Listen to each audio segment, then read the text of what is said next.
நான் ஒரு பொருள் பர்ச்சேஸ் பண்ணுறேன், அந்த பொருள் அப்ரிஷியேட் ஆனால் அது இன்வெஸ்ட்மெண்ட், அந்த பொருள் டிப்ரிஷியேட் ஆகிட்டே போகும்போது அது எக்ஸ்பென்ஸ்.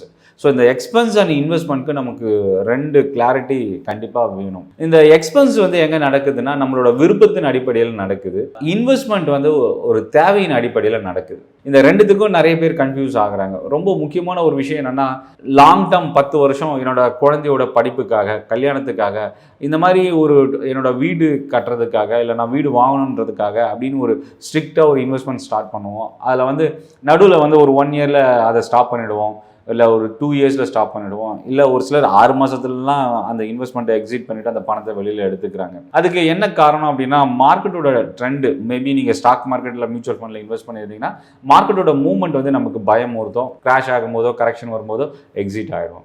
இன்னொரு விஷயம், நமக்கு ஃபண்டு தேவைப்படும் போது நம்ம எக்ஸிட் ஆகிடும். மார்க்கெட் நல்லா இருந்தாலும், கொஞ்சம் ப்ராஃபிட்டில் இருந்தாலும் நம்ம என்ன பண்ணுவோம்னா, அர்ஜென்ட்டாக பணம் தேவைன்றதுனால நம்ம எக்ஸிட் ஆகிடுவோம். ஸோ இப்போ 10 வருஷம் 20 வருஷம் நம்ம பிளான் பண்ணது ஏன் நடக்க முடியாமல் போகுது?